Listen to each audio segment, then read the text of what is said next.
Now at 5:30, I'm Hannah Reynolds, and coming up, I talk to Highway Department workers about what they're doing to get ready for the upcoming winter weather. I'll have more on that in just a few minutes. 1 week has passed since a young Knox County man was shot and killed during a store robbery. The suspect's whereabouts still unknown. Rain chances increase as we head into the evening hours before transitioning to some light snow. Those details now at 5:30. Dedicated to southern and eastern Kentucky, this is WYMT Mountain News at 5:30.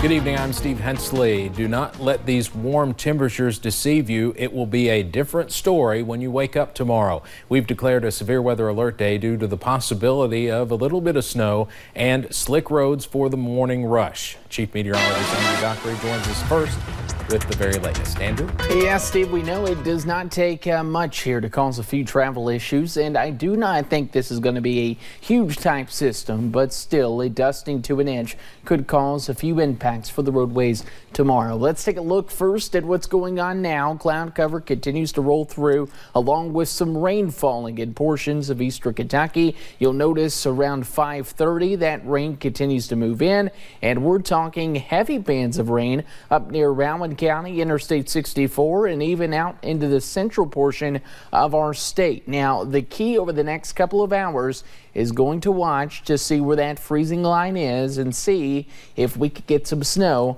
on the backside. Right now, the temperatures, they are crashing quickly, and as we lose that daylight, it should help. 45 in Louisville, 34 in Owensboro, and 34 in Paducah. We should see those temperatures continue to drop, with some of us even in the 40s out to the west. So right now we sit at 61 in Hazard, 55 in Jackson, and 55 in Harlan. The next couple of hours going to be crucial. The weather threats, gusty winds with that front, light snow with a dusting to an inch, and a few slick spots where those locations pick up on a little bit more snow. Steve will have a full look at what you can expect along with some more of these systems coming up here in just a few short minutes.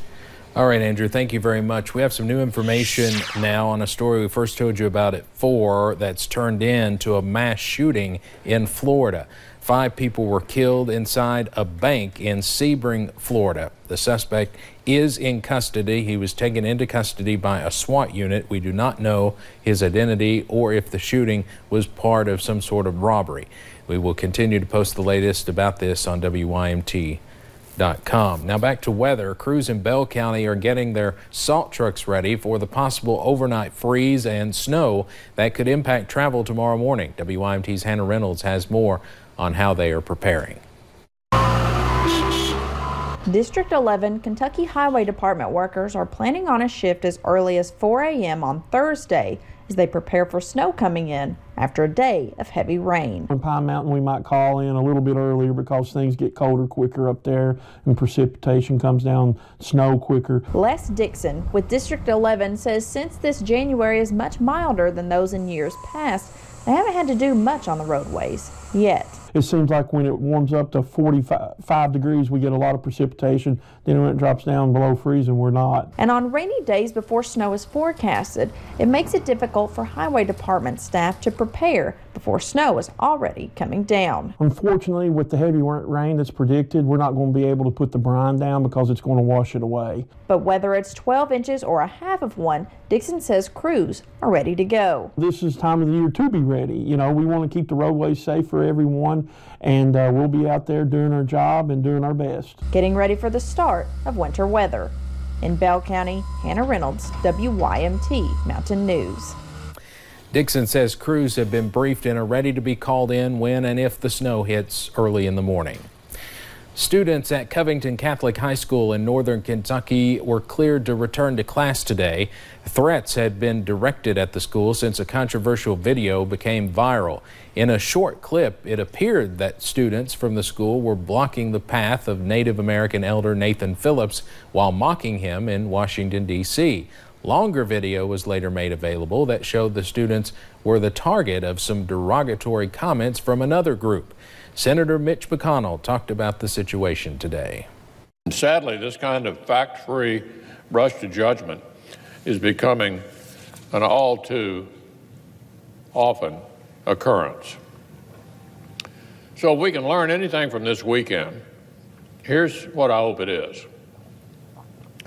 When the rush for headlines takes precedence over the facts, mistakes are made and our rights as Americans are put at risk.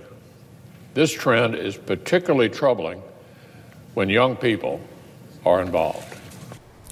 House intelligence lawmakers are asking Twitter about how the initial video came to be so widely viewed. The White House says it's reached out to the Covington Catholic students and has not even ruled out inviting them to Washington.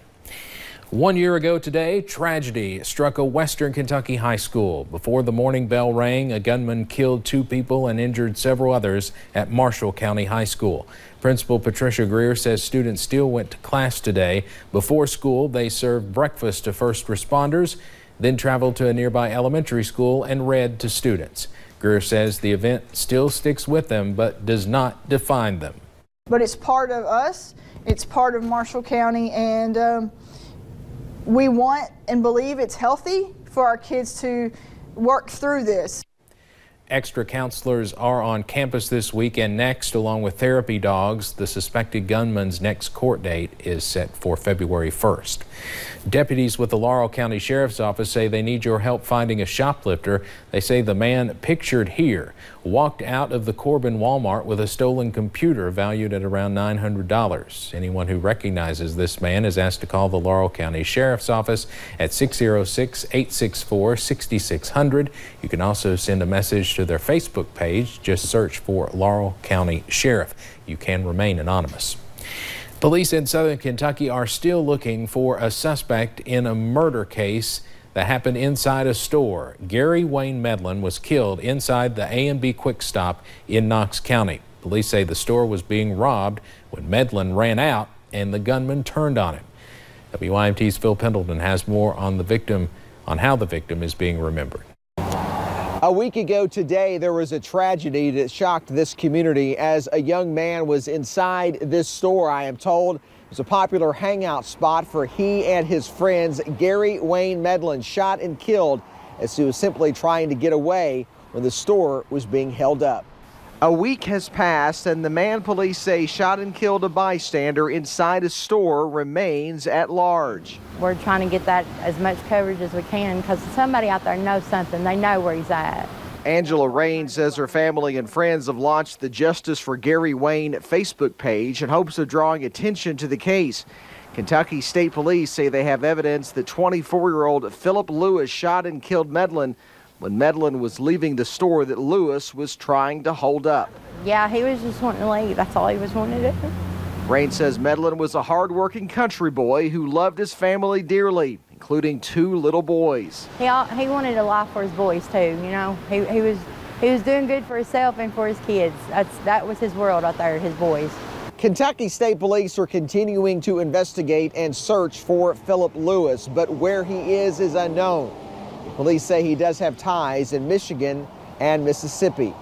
In Knox County, Phil Pendleton, now back to you. Medlin's family and friends say they are selling T-shirts that say Justice for Gary Wayne to raise money for his 2 sons. You can find a link to that Facebook page on WYMT.com. Blue Origin, a privately funded space manufacturer created by Amazon owner Jeff Bezos, had its 10th launch of its New Shepard rocket this morning. That New Shepard rocket system is being developed to eventually cater to the space tourism industry, where riders will be able to take a capsule to the edge of space, float in 0 gravity, and return back to Earth. The rocket launched the capsule past its goal of 350,000 feet. Coming up on Mountain News at 5:30, Arizona police say they've arrested a man in connection with the rape of a woman in a coma. And Hulu is changing its pricing plan. We'll have the latest in our Money Watch report. When you see news happening, dial star 57 or text your news tip to 5757. Service is provided by Appalachian Wireless. Better service, bigger savings. The latest additions to Kentucky Lottery's team are looking to multiply the winnings. No doubt. There's 5 times the cash, 10 times as well as 20 times and 50 times the cash. And 100 times the cash with a top prize of $1 million. Put a little more play in your day with these new scratch-off games. Take it to the bank during Sports Overtime on Friday night, sponsored by Citizens Bank of Kentucky. At Baptist Health, we want you to know the facts. Visit BaptistHealthTalks.com to view a video of occupational therapist Barbara Canada on diagnosing and treating lymphedema. Baptist Health Corbin. Be a healthier you. For years, our law firm has been promoting adoptions at the Floyd County Animal Shelter. When you adopt a four-legged friend, you not only enrich the life of the pet, but bring great joy to the adopting family. Come visit the Floyd County Animal Shelter located behind the Mountain Arts Center and bring your new best friend home today. Denise Porter, who is showing off Princeton, an 8-month-old male border collie mix. Pet of the Week is sponsored by Pillersdorf, DeRosset, and Lane Law Offices. We fight for the underdog. In the City of Angels, solving crime is a family affair. Charlie, you're saying you can tell us where the killer lives? Yeah. There's Don, the street smart agent. FBI, drop it! Charlie, the younger brother with a beautiful mind. There are letter groupings here that I've seen before. And Alan, the candid yet compassionate father. I just don't think you realize what you're getting yourself into. Add them up and you've got Numbers.